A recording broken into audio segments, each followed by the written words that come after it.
देखो साइंस का इसके पहले 16 चैप्टर बताया था, उसको ख़त्म कर लेना, मतलब नोट्स बना लेना। धातु और धातु कर्म, अध्याय 9।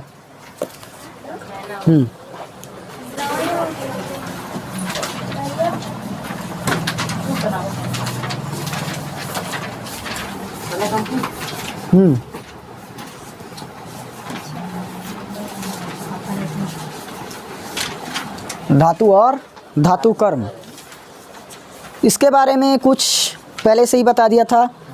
हमारे पास एस ब्लॉक और डी ब्लॉक पूरे का क्या रहता है, धातु, और जितना उप धातु के नीचे में आता है वो सभी धातु है।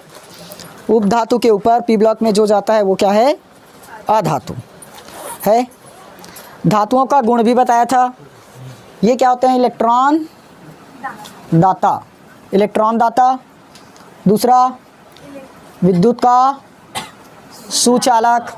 तीसरा चमकदार और आघातवर्धन ये भी होता है। भंगुरता का गुण भी पाया जाता है। ये लो, इतना काफ़ी है। हाँ, इस पर कौन सा चार्ज रहता है, प्लस चार्ज, मतलब धनावेश। ये धातु के बारे में इतना जानते हैं ना। वैसे ही अधातु का सेम इसका उल्टा हो जाएगा।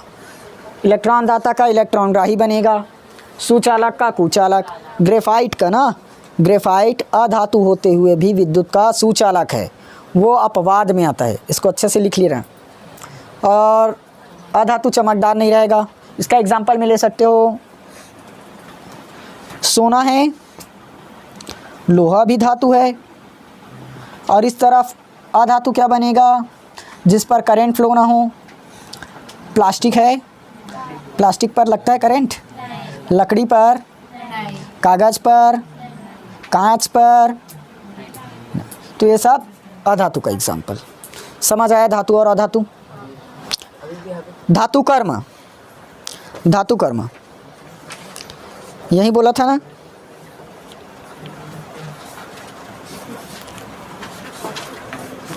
देखो सबसे पहले अयस्क को समझो। अयस्क किसे कहते हैं, धातु जानते हैं। धातु 100% शुद्ध तो नहीं है, कुछ ना कुछ उसमें मिला रहता है, अशुद्धि, अशुद्धि रहता है। जैसे सोना में भी तांबा को मिला देते हैं, जिंक को मिला देते हैं, कॉपर, ये सब मिला देते हैं ना। शुद्ध सोना 24 कैरेट का होता है, 24 कैरेट का। लेकिन अशुद्धि रहता है, उस टाइम 24 कैरेट रहता है क्या, नहीं रहेगा। तो अशुद्धि समझ में आया। धातु में शुद्धता के अलावा उसमें जो भी अशुद्धि मिला रहता है उसे बाहर निकालना कम से कम खर्च में, जितना कम से कम खर्च लगाएं और बाहर करें, वो है अयस्क। समझ आया। धातु में जो अशुद्धि रहता है उसे कम से कम खर्च लगाकर बाहर कर पाए, वो क्या है, अयस्क। समझ आया। परिभाषा नोट की हो ना, टिक लगा कर भेजा था ना। देखो ना, होगा धातुओं की प्राप्ति में, है ना। इसी को इंग्लिश में और बोलते हैं। ये समझ आया।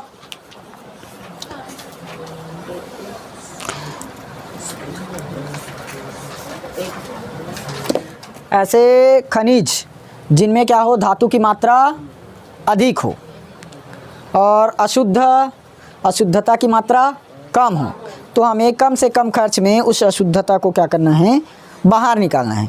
बाहर निकालने की जो क्रिया है वो है अयस्क। ठीक, बाहर निकालना कहलाता है अयस्क। ठीक, अब इस सारणी को बना लेना। ऑक्साइड का हेमेटाइट, मैग्नेटाइट, बॉक्साइट, कैसिटेराइट, इसका सूत्र याद रखोगे पूरा। ऊपर का हेमेटाइट, मैग्नेटाइट और बॉक्साइट का इम्पॉर्टेंट है। फिर चूना पत्थर का याद रखना, आयरन पायराइड और जिप्सम। ठीक, अब धातु कर्म समझते हैं। देखो अयस्क में अशुद्धता रहती है, ये तो जानते हो। अब अयस्क में से हमें क्या करना है, उसी अशुद्धता को बाहर करना है। और शुद्ध धातु प्राप्त करना है। कोई भी धातु है, ठीक, इस धातु में क्या है, अशुद्धि मिली है। इस धातु में क्या है, अशुद्धि। हमें इस अशुद्धि को निकालना है, अशुद्धि को निकालना है। तो इसको निकालने के लिए जो प्रक्रिया लगता है वो है निष्कर्षण। वो क्या है, निष्कर्षण, धातुओं का निष्कर्षण। समझ आया? अब धातुओं के निष्कर्षण के लिए 3 विधि अपनाओगे। सबसे पहले अयस्क का सांद्रण करना है, फिर सांद्रण के बाद निष्कर्षण, लास्ट में शोधन। शोधन मतलब शुद्ध करना, शोधन मतलब शुद्ध करना। 3 स्टेप से गुजरना है ना। किसी धातु को हमें क्या करना है, शुद्ध करना है, मतलब उसका निष्कर्षण करना है। निष्कर्षण करना मतलब उसको शुद्ध रूप में लाना। तो निष्कर्षण के लिए, निष्कर्षण, इसके लिए 3 स्टेप यूज़ करोगे। पहला क्या है, अयस्क का सांद्रण। अयस्क का क्या करना है, सांद्रण। उसके बाद धातु का निष्कर्षण, धातु का निष्कर्षण, निष्कर्षण।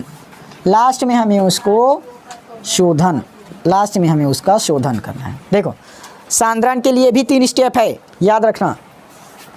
पहला गुरुत्वीय पृथक्करण विधि, पृथक्करण विधि। उसके बाद दूसरा है इसी पर चुंबकीय पृथक्करण विधि। तीसरा है झाग, इसी को फेन भी बोलते हैं, फेन उत्प्लावन। समझ आया?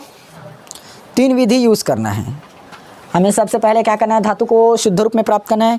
उसके लिए लगाओगे सांद्रण, धातु का निष्कर्षण और शोधन। सांद्रण में हमें ये लगाना है, इन तीनों को। समझ आया? सांद्रण में इन तीनों में से किसी एक का प्रयोग करोगे, फिर उसके बाद उसका निष्कर्षण करोगे और लास्ट में शोधन करोगे। समझ आया? अब एक एक करके बनाते हैं।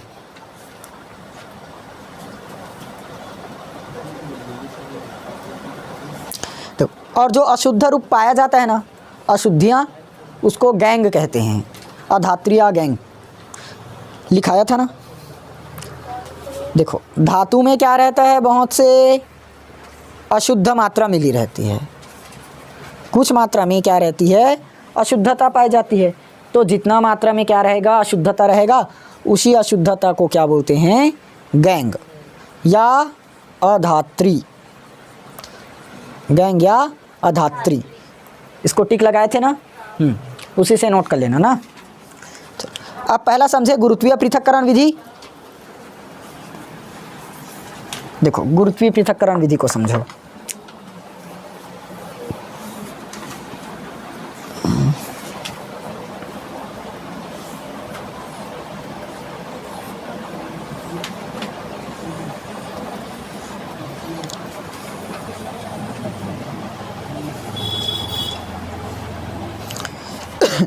देखो, पहला समझा रहा हूँ ना, गुरुत्वीय पृथक्करण। यह होता कैसे है समझो। हम इसका उपयोग तभी कर पाएंगे जब जो धातु मिला है ना हमें शुद्ध अवस्था में प्राप्त करने के लिए, उसमें क्या रहे, घनत्वों में अंतर पाया जाए। घनत्व में क्या पाया जाए, अंतर। घनत्व में अंतर।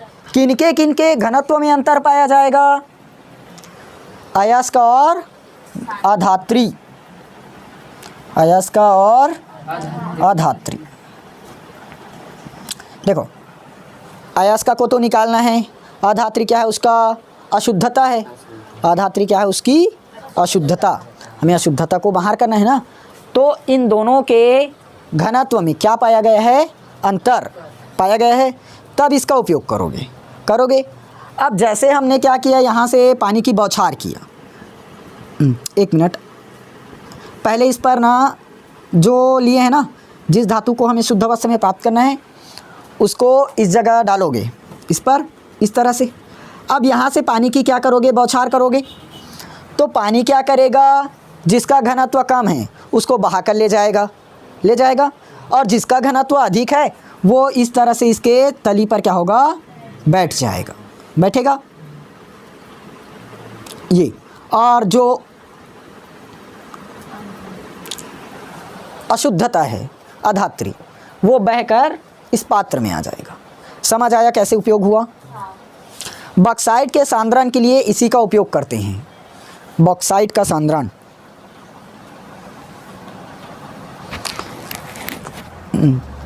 हेमेटाइट, इस विधि में लिख सकते हो हेमेटाइट का उदाहरण में ना, हेमेटाइट भेजा था ना, इसका लिख लेना करके, और साथ में थ्योरी भी भेजा था, लिखे हो उदाहरण में क्या लिखे हो, हेमेटाइट।